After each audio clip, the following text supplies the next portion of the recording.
A paz do Senhor, meus amados irmãos, estamos aí na 7ª parte do nosso pequeno estudo aqui e também, sobre a leitura aqui que eu estou dando para os irmãos sobre batalha espiritual, que a gente aprende com pessoas que que lança livros sobre batalha espiritual. Então aqui eu estou lendo aqui para vocês um livro sobre batalha espiritual que você vai aprender e você vai estar examinando na Bíblia, e vai aprender cada dia mais. E hoje eu vou falar sobre a vida de oração de Jesus, que isso serve de lição para nós, no dia de hoje, até a volta dele. A vida de oração de Jesus. A oração foi uma estratégia importante do Senhor Jesus para o seu ministério. Jesus fez da oração uma prioridade, como a gente também temos que fazer para a nossa vida. Primeiro ponto, orou em qualquer momento do dia ou da noite. Você pode ler em Lucas capítulo 6, versículo 12 e 13.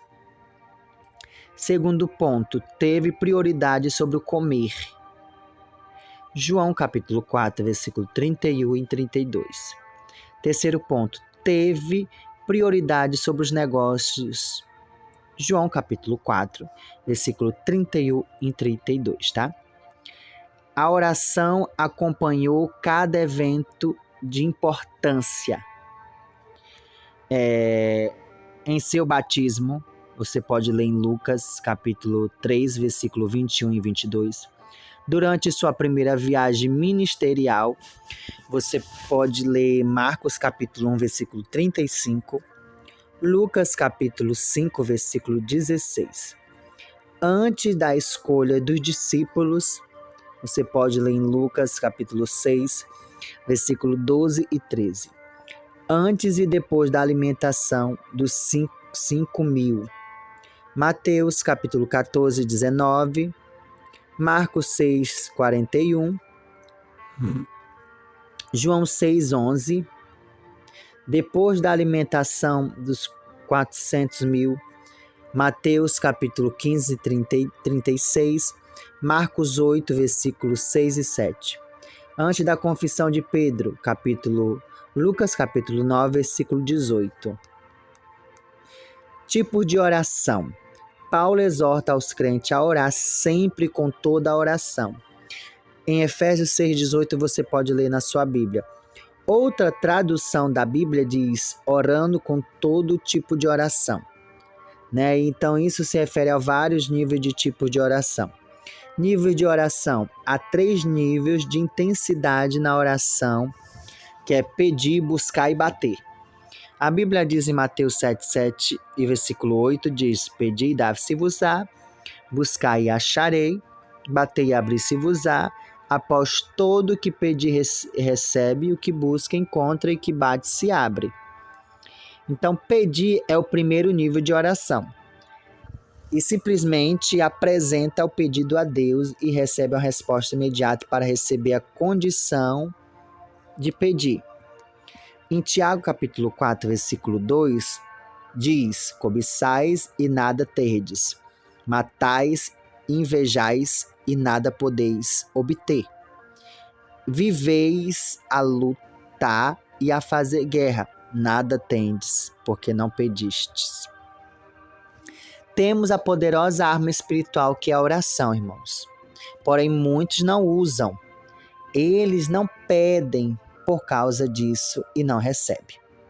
Buscar em um nível mais profundo de oração, este é o nível de oração no qual as respostas não são tão imediatas como no nível de pedir.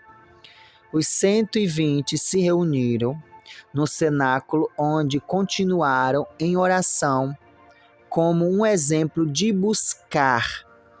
Então estes homens e mulheres buscavam, o cumprimento da promessa do Espírito Santo e continuaram buscando até que a resposta veio, lá em Atos capítulo 1, versículo 2. Bater é um nível ainda mais profundo. é a oração persistente. Quando a resposta atrasam a chegar, é ilustrado pela parábola de Jesus contada em Lucas capítulo 11, versículos 5 e 10, que você pode ler na sua Bíblia.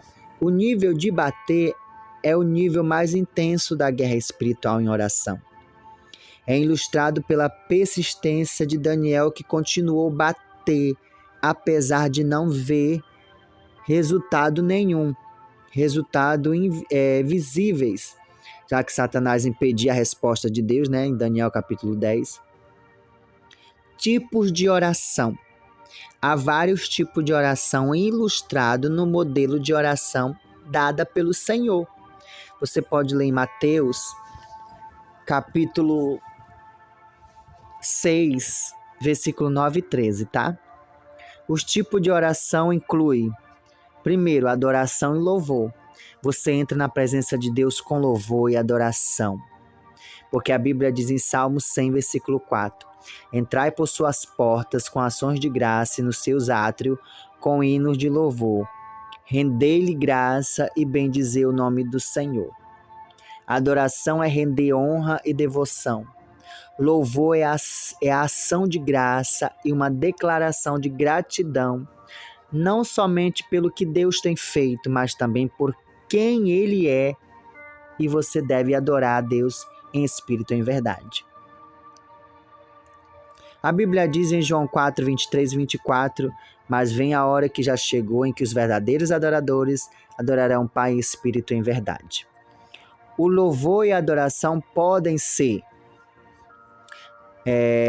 com cânticos, com louvor audível, com gritos, com instrumentos musicais, com pé, prostrado, ajoelhado e deitado. Vou dizer os capítulos, versículo. Com cânticos, está em Salmos capítulo 9, versículo 2, em Salmos capítulo 11, versículo...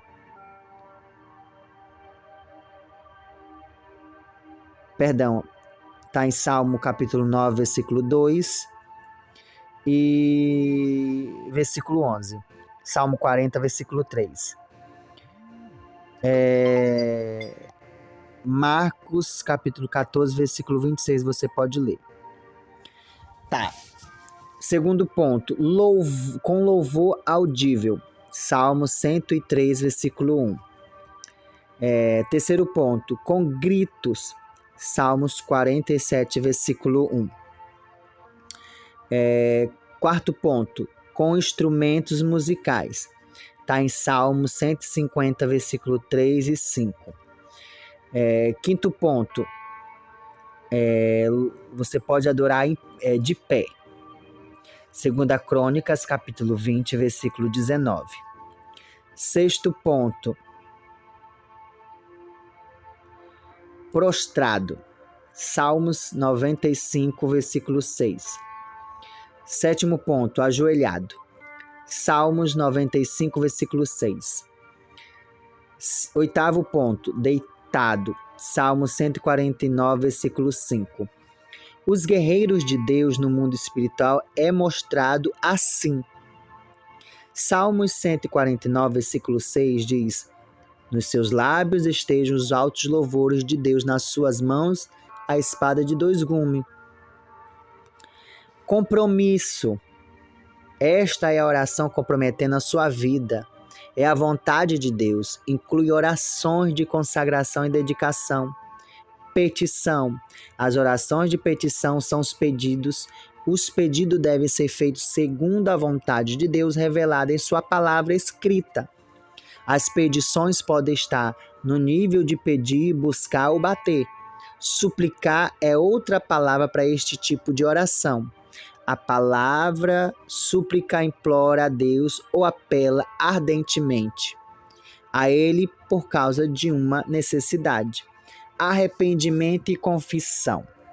Uma oração de confissão e arrepender-se é pedir perdão pelo pecado.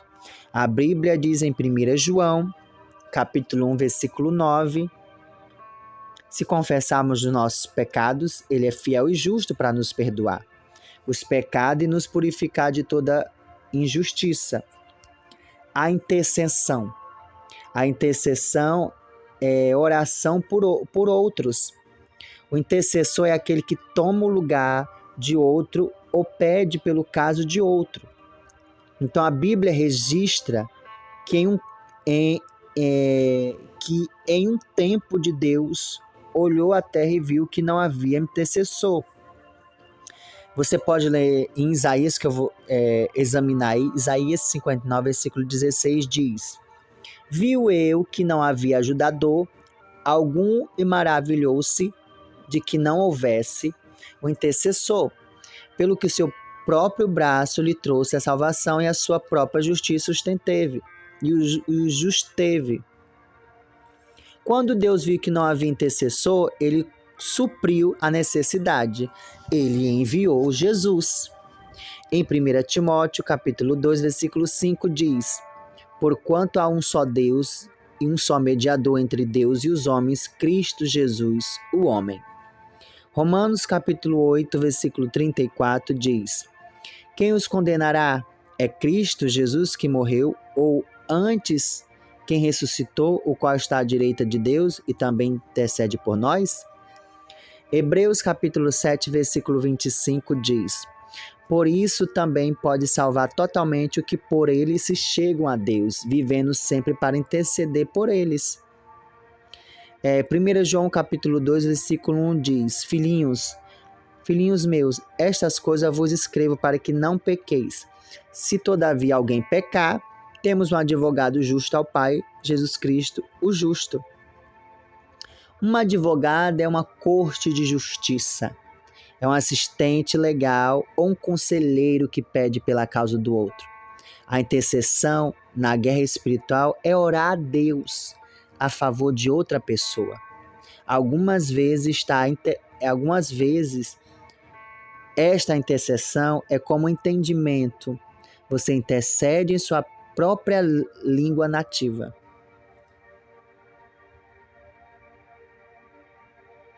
Em outras ocasiões, a intercessão é feita pelo Espírito Santo. Pode ser que com gemidos resultantes de uma pesada carga espiritual, pode ser em uma língua desconhecida, pode ser intercessão por outro ou o Espírito Santo intercedendo por você.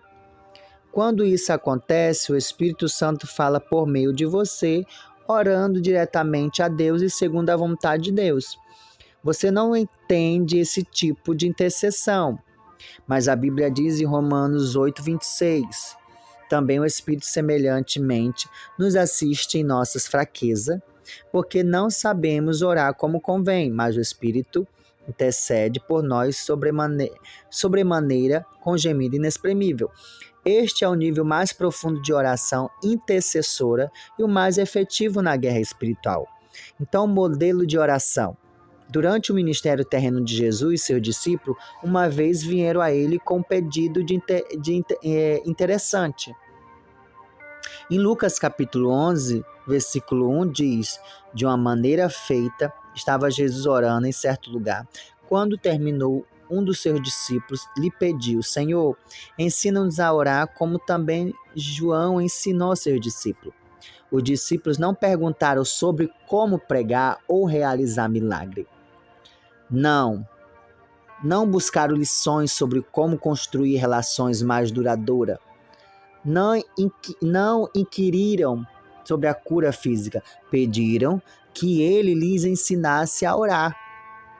O que produziu este desejo? Foi o efeito visível da oração na vida e ministério de Jesus? Os discípulos haviam presenciado os poderes e resultados desta estratégia espiritual em ação? Você pode ler o modelo de oração e observe vários tipos de oração que temos discutido. Você pode ler em Mateus capítulo 6, versículo 9 e 13. O Pai nosso que está no céu, santificado seja o teu nome. Venha o teu reino. Faça-se a tua vontade, assim na terra como no céu. Compromisso. O pão nosso de cada dia nos dá hoje. A petição. Perdoa as nossas dívidas, como também nós perdoamos os nossos devedores. Confissão e intercessão. E não nos deixe cair em tentação, mas livre do mal. Petição. Pois teu é o reino, o poder e a glória para sempre. Amém. Louvor e adoração. Como orar? Procure cada uma das seguintes referências em sua Bíblia para aprender como deve orar. A oração é para ser feita a Deus. Está em Salmos 5, versículo 2. A vã repetição está proibida, porém a repetição sincera não. Você pode ler em Mateus capítulo 6, versículo 7. Daniel capítulo 6, versículo 10. Lucas capítulo 11, versículos 5 e 13. Lucas 18, capítulo 1, Lucas capítulo 18, versículo 1 e 8. Você peca ao negar-se a orar pelos outros. 1 Samuel capítulo 12, versículo 33. Orar com entendimento em uma língua conhecida. Efésios capítulo 6, versículo 18. Orar no Espírito. Romanos capítulo 8, versículo 6. Judas 20. Orar conforme a vontade de Deus. 1 João capítulo 5, versículo 14 e 15. Orar em secreto. Mateus capítulo 6, 6.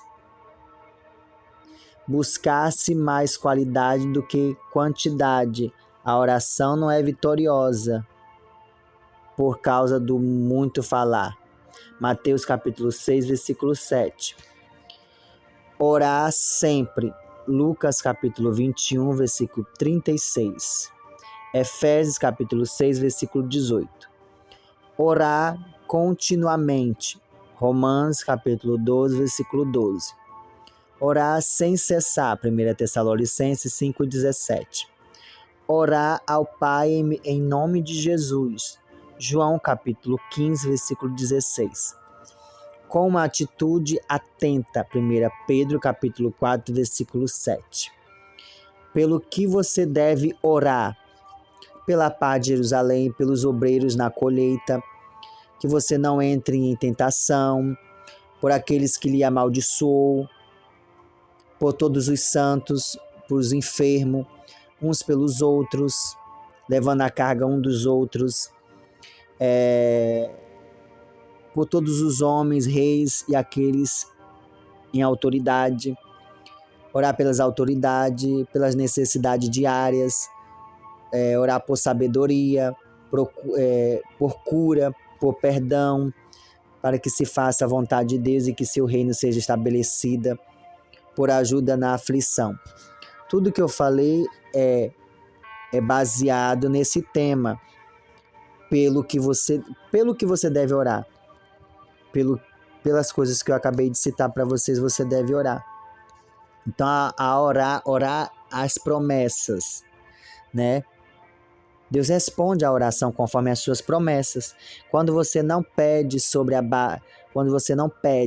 base dessas promessas, sua oração não é respondida. É semelhante à maneira na qual um pai se relaciona com seus filhos. Nenhum pai se compromete em dar a seus jovens quaisquer coisas que queiram ou peçam. Ele deixa clara, né, que fará certas coisas e não as outras. Dentre destes limites, o pai responde os pedidos de seus filhos. Da mesma maneira, com Deus. Ele tem dado promessas e elas constituem a base apropriada para a oração. Aprendamos o que Deus tem prometido e oremos conforme as promessas de Deus. Uma maneira de fazer isso é ir pela Bíblia e marcar todas as promessas de Deus tem feito. Use sua Bíblia, use a sua Bíblia na medida em que você ora e baseie suas orações sobre essas promessas. Amém? A Bíblia diz em Tiago capítulo 4, versículo 3: Pedis e não recebeis, porque pedis mal, espanjardes em vossos prazeres. Quando orar? É importante aprender a esperar diante do Senhor em oração por sua direção. Antes de agir, porém, é igualmente importante saber quando não orar. Quando Deus chama você à ação, você deve agir, não continuar orando. Por exemplo, as águas amargas de Mara, quando Moisés clamou ao Senhor.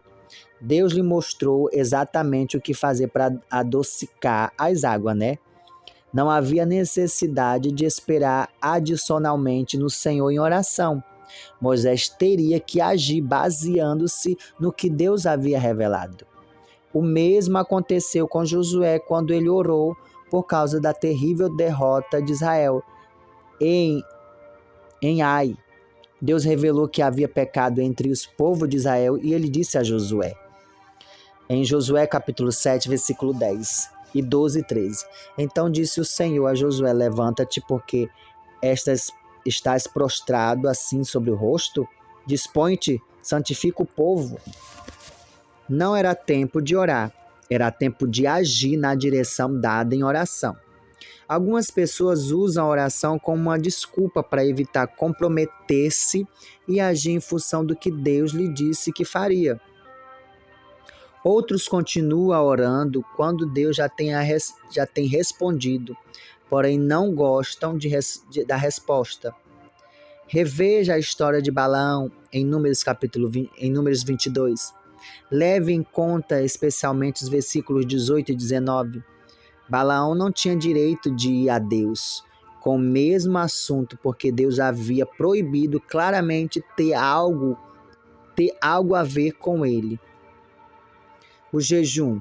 O jejum é a quarta parte do nosso plano na batalha e combinado com a oração para travar uma guerra efetiva no mundo espiritual. A definição de jejum. Jejum em sua definição mais simples, é não comer. Isso a gente já sabe. Tipos de jejum. De acordo com a Bíblia, há 2 tipos de jejum. O jejum total é quando você não come ou bebe em absoluto. Um exemplo disto é encontrado em Atos 9:9. O jejum parcial é o caso de uma dieta restrita. Um exemplo está em Daniel capítulo 10, versículo 3. Jejum público e privado. O jejum é um assunto pessoal entre Deus e o indivíduo. É para ser feito em privado e não é motivo de jactância. A Bíblia diz em Mateus capítulo 6, versículo 16 e 18. Quando jejuares, não vos mostrei contristados como os hipócritas, porque desfiguram o rosto com o fim de aparecer aos homens que estão jejuando. Os líderes podem convocar um jejum público e solicitar que a igreja toda jejue. Joel capítulo 2, versículo 15. Tocai a trombeta em Sião, programai um santo jejum, proclamai a uma assembleia solene. Os propósitos do jejum. Há propósitos espirituais definidos para o jejum. É importante que você entenda isso, visto que se você jejuar pelos motivos equivocados, você será ineficaz. Estude cada uma das seguintes referências relacionadas com o propósito do jejum. Revela o grande poder do jejum na guerra espiritual. Você jejuma? Você jejuma para humilhar-se a si mesmo? Para arrepender-se por revelação? Para soltar ligaduras de maldade? Levantar julgos pesados? Liberar os oprimidos e romper todos os julgos? O jejum não muda Deus. Ele muda você. Deus se relaciona com você, com base em seu relacionamento com Ele. Quando você muda, então a maneira na qual Deus trata com você é afetada. Você não jejuma para mudar Deus, porque Deus não muda, porém jejuar muda como Ele trata com você. Leia o livro de Jonas como um exemplo de como isso aconteceu na cidade de Nínive. Duração do jejum. Quando você jejuará, depende do que Deus fala dentro de seu espírito. Ele pode guiá-lo a jejuar por um período curto ou longo. Você se lembra da história de Saul e Jacó? Jacó estava originalmente fazendo a comida para si mesmo, porém negou-se a si mesmo para obter o direito de primogenitura. Qual melhor teria sido se Saul estivesse jejuando? As chaves do reino. Jesus deu aos crentes a chave do reino. Então essas chaves incluem o poder para atar e desatar, e elas são a quinta parte do nosso plano básico da batalha espiritual. Dar-te as chaves do reino do céu, e ligares na terra será ligado no céu. Está em Mateus 16, 19. Jesus ensinou a importância de atar os espíritos demoníacos antes de expulsá-lo, porém o princípio de atar e desatar é mais do que lançar fora os demônios. Você pode atar o poder do inimigo para não operar em sua vida ou no seu lar. Comunicar e a igreja você pode desatar os homens e mulheres do jugo do pecado, depressão e do desânimo do inimigo. O princípio de atar e desatar são uma importante estratégia para você vencer o poder do inimigo. É uma chave do reino de Deus. Em cada situação que você confronta, cada problema, cada desafio, há uma chave espiritual. Essa chave é o exercício do princípio de atar e desatar quando você reconhece o que é atar e o que é desatar e você age com base nisso, o inimigo será derrotado, que é o nome de Jesus. Amém? Que Deus abençoe e até a próxima, a paz do Senhor.